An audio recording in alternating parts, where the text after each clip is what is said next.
जय श्री कृष्णा दोस्तों, राधे राधे। आप सभी का अपने चैनल में बहुत बहुत स्वागत है।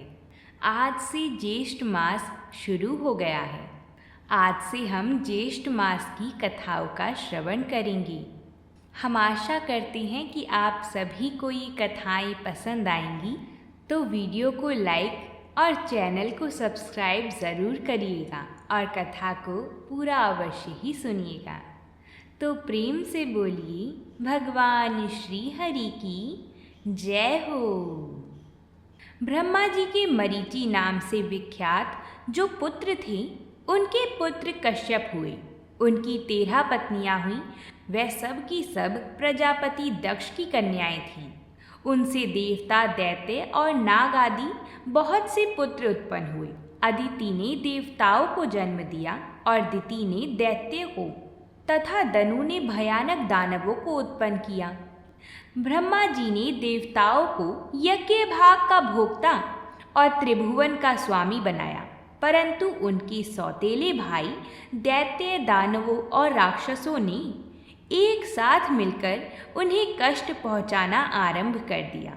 इस कारण 1000 दिव्य वर्षों तक उनका बड़ा भयंकर युद्ध चलता रहा। अंत में देवता पराजित हुए और बलवान दैत्यों तथा दानवों को विजय प्राप्त हुई। अपने पुत्रों को दैत्य और दानवों से हारा जानकर और त्रिभुवन के सभी भोगों को जब उनसे छीन लिया गया, तब उनकी माता अदिति ने यह देखकर अत्यंत शोक किया और तभी से उन्होंने भगवान सूर्य की आराधना के लिए महान यत्न आरंभ की। वे नियमित आहार करती और कठोर नियम से भगवान सूर्य को प्रसन्न करती। देवी अदिति बोली, भगवान, आप तेज स्वरूप हैं, तेज के आधार और सनातन पुरुष हैं। आपको प्रणाम है। वह अनेकों प्रकार से भगवान की स्तुति करती और नियम पूर्वक रहकर दिन रात सूर्य देव की आराधना में निराहार ही रहती। बहुत समय व्यतीत होने पर भगवान सूर्य ने दक्ष कन्या अदिति को आकाश में प्रत्यक्ष दर्शन दिए। तब अदिति को उन्हें देखकर बड़ा भय हुआ। वह बोली, आप मुझ पर प्रसन्न हो। मैं पहले आकाश में आपको जिस प्रकार देखती थी, वैसे आज नहीं देख पाती। मुझ पर आप कृपा कीजिए, जिससे आपके रूप का दर्शन मैं कर सकूं। भक्त वत्सल प्रभो, मैं आपकी भक्त हूँ। आप मेरे पुत्रों की रक्षा कीजिए। आप ही ब्रह्मा होकर इस विश्व की सृष्टि करते हैं। आप ही पालन करने के लिए उद्धत होकर इसकी रक्षा भी करते हैं। अंत में यह सब कुछ आप में ही लीन होता है। संपूर्ण लोक में आपके सिवा दूसरी कोई गति नहीं है। आप विश्व को ताप देते हैं, उसे पकाते हैं, उसकी रक्षा करते हैं और उसे भस्म भी कर देते हैं। तब भगवान सूर्य ने कहा, देवी, तुम्हारी जो इच्छा हो वह वर मुझसे मांग लो। तब देवी अदिति ने मस्तक नवाकर प्रणाम करके वरदायक भगवान सूर्य से बोला, अधिक बलवान दैत्यों और दानवों ने मेरे पुत्रों के हाथों से त्रिभुवन का राज्य और यज्ञ भाग छीन लिए हैं। उन्हें हमें वापस दिलाने के लिए आप हम पर कृपा करें।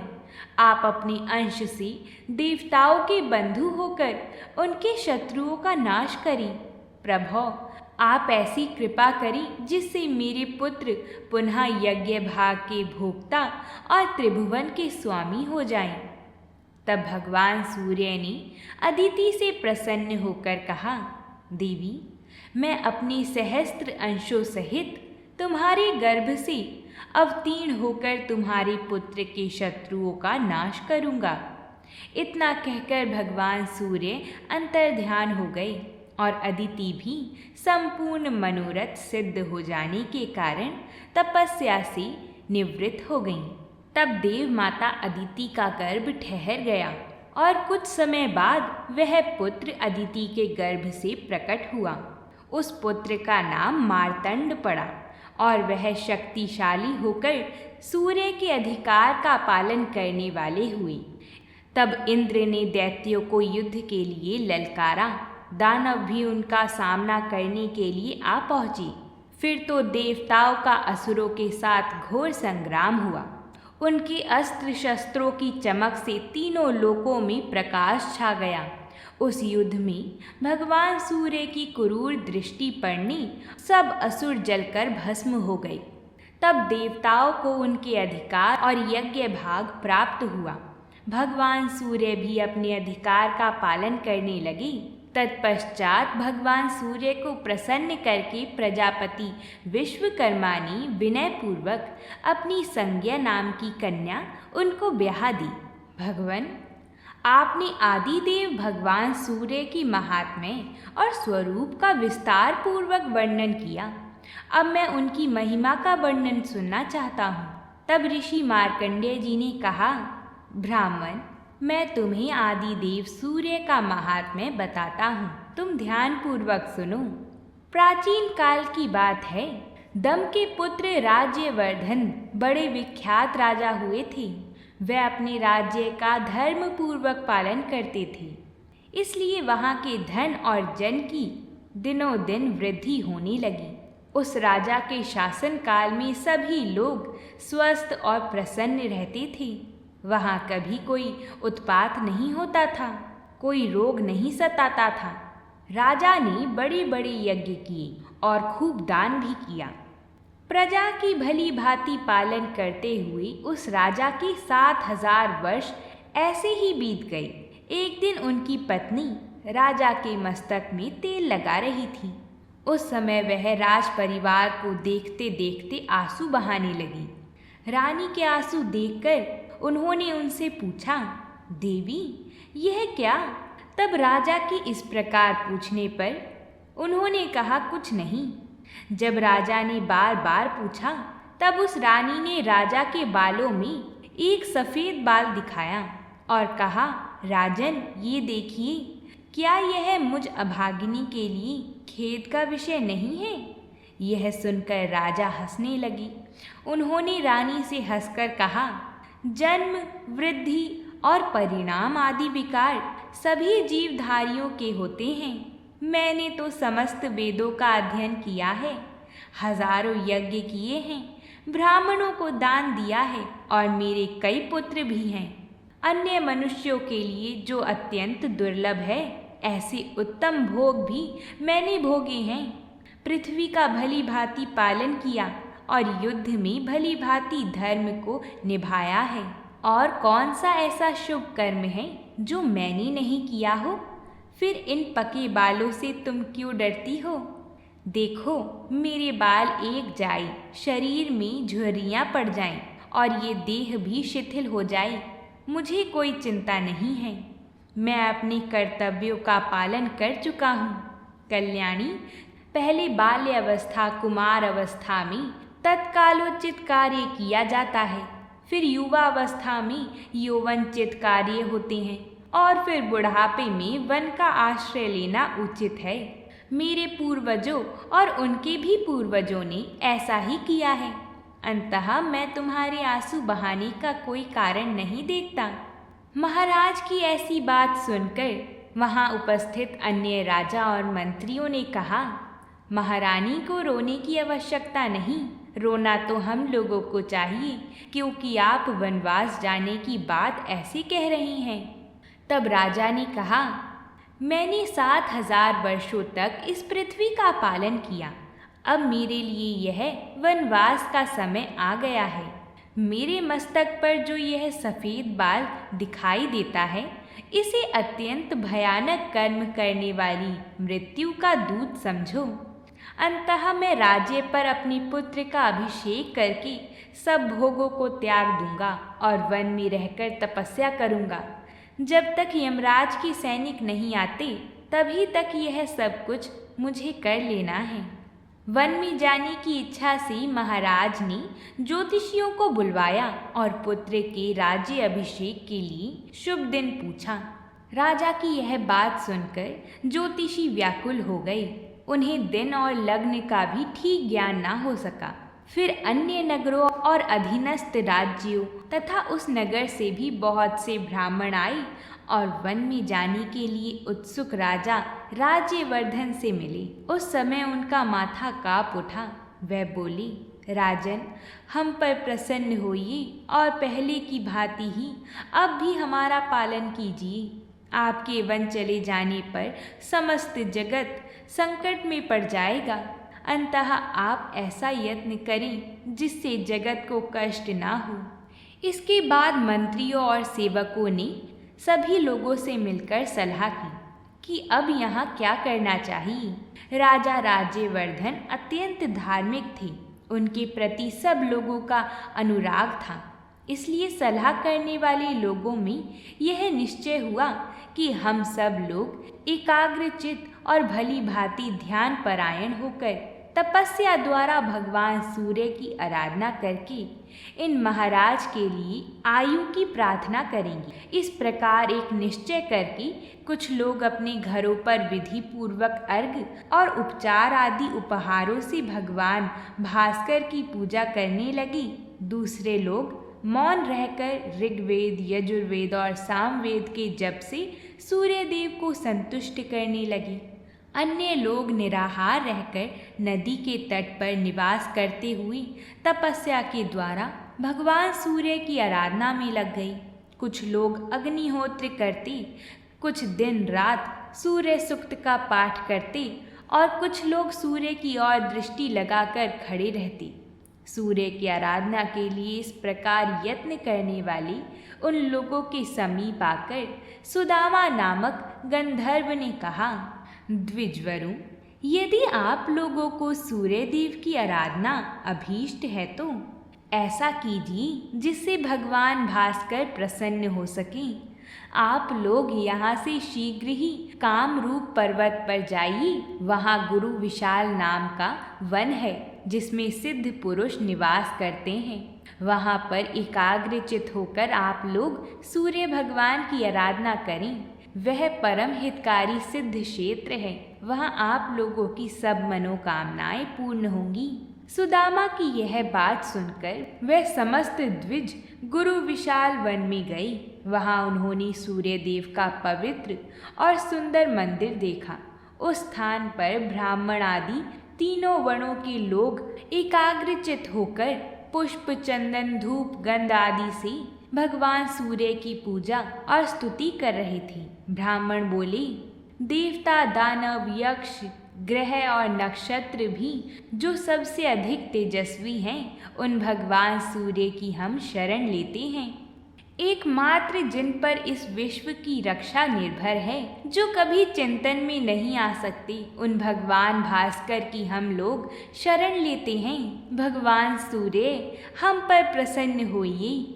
जिनका एक परम प्रकाशमान रूप ऐसा है जो अत्यंत सौम्य है, वह भगवान भास्कर हम पर प्रसन्न होइए। बहुत तरह से स्तुति करने पर 3 महीने बाद उन सभी लोगों से भगवान सूर्य प्रसन्न हुए और अपनी मंडल से निकलकर और उन्हें दर्शन दिए। तब उन लोगों ने सूर्य देव को प्रणाम किया और उनकी स्तुति की। ऋषि मार्कंडेय जी कहते हैं, तब भगवान सूर्य ने प्रसन्न होकर सब लोगों से कहा, द्विजगण, आपको जिस वस्तु की इच्छा हो वह मुझसे मांगी।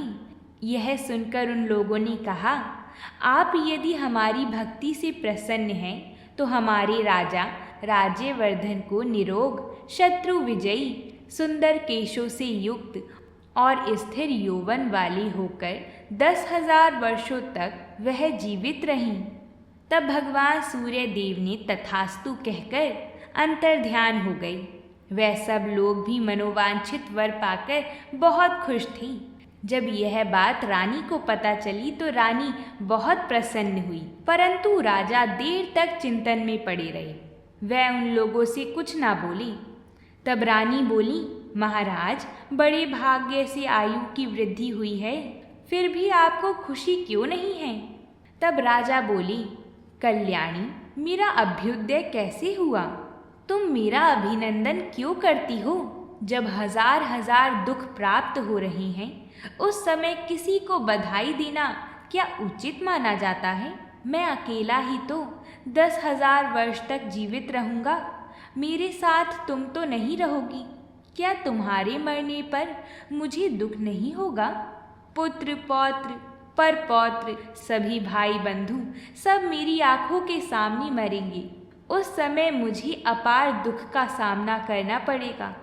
जिन लोगों ने अत्यंत दुर्लभ होकर शरीर की नाड़ियाँ सुखा सुखाकर मेरे लिए तपस्या की, वह सब तो मरेंगी और मैं भोग भोगते हुए जीवित रहूँगा।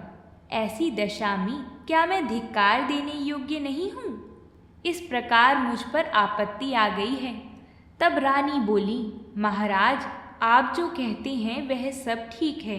मैंने और पूर्ववासियों ने आपके प्रेमवश इस दोष की ओर नहीं देखा। ऐसी अवस्था में क्या करना चाहिए यह आप ही सोचें, क्योंकि भगवान सूर्य ने प्रसन्न होकर जो कुछ कहा है वह व्यर्थ नहीं होगा। राजा ने कहा, देवी, पूर्ववासियों और सेवकों ने प्रेमवश मेरे साथ जो उपकार किया है उसका बदला चुकाए बिना मैं किस प्रकार भोग भोगूंगा? यदि भगवान सूर्य की ऐसी कृपा हो कि समस्त प्रजा, तुम, अपने पुत्र पौत्र और सभी भाई बंधु भी जीवित रह सकें, तो मैं राज्य सिंहासन पर बैठकर प्रसन्नतापूर्वक भोगों का उपभोग कर सकूंगा। यदि वे ऐसी कृपा नहीं करेंगे तो मैं पर्वत पर जाकर निराहार रहकर तब तक तपस्या करूंगा जब तक कि इस जीवन का अंत न हो जाए। राजा के ऐसा कहने पर रानी ने कहा, ऐसा ही हो। फिर वह भी महाराज के साथ कामरूप पर्वत पर चली गईं। वहां पहुंचकर राजा ने पत्नी के साथ सूर्य मंदिर में जाकर सेवा परायण होकर भगवान भानु की आराधना आरंभ की। दोनों दंपति उपवास करते करते दुर्लभ हो गए। सर्दी, गर्मी और वायु का कष्ट सहन करते हुए दोनों ने घोर तपस्या की। सूर्य देव की पूजा और भारी तपस्या करते करते जब 1 वर्ष से अधिक समय व्यतीत हो गया, तब भगवान भास्कर प्रसन्न हुए। उन्होंने राजा को समस्त सेवकों और पूर्ववासियों और पुत्र पौत्र भाई बंधु आदि के लिए इच्छा अनुसार वर दिया। वर पाकर राजा अपने नगर को लौट आए और धर्मपूर्वक प्रजा का पालन करते हुए बड़ी प्रसन्नता के साथ राज्य करने लगे। राजा ने बहुत से यज्ञ और खूब दान किया। वह अपने पूर्ववासी और सब जनों के साथ 10,000 वर्षों तक जीवित रहे। उनका यह चरित्र देखकर भृगुवंशी प्रमति ने विस्मित होकर यह गाथा गाई। अहो, भगवान सूर्य के भजन में कैसी शक्ति है, जिससे राजा राज्यवर्धन अपने तथा सब जनों के लिए आयुवर्धन बन गई। जो मनुष्य ब्राह्मणों के मुख से भगवान सूर्य के इस उत्तम महात्म्य का श्रवण और पाठन करता है, वह 7 रात के किए हुए पापों से मुक्त हो जाता है। जो अपने मन को संयम में रखकर 3 दिनों तक इस महात्म्य का श्रवण करता है, उन लोगों की समस्त मनोकामनाएं भगवान सूर्य पूरी करते हैं। तो प्रेम से बोलिए, भगवान सूर्य देव की जय हो। आप सभी को ये कथा पसंद आई हो तो वीडियो को एक लाइक ज़रूर करिएगा। साथ ही में कमेंट बॉक्स में जय सूर्यदेव अवश्य ही लिखिएगा और इस कथा को अपने सभी दोस्तों के साथ, चाहे वो इंस्टाग्राम पे हो या फेसबुक पे हो, उनके साथ ज़रूर शेयर करिएगा। तो अब मिलते हैं हम कल अगली वीडियो के साथ। तब तक के लिए राधे राधे।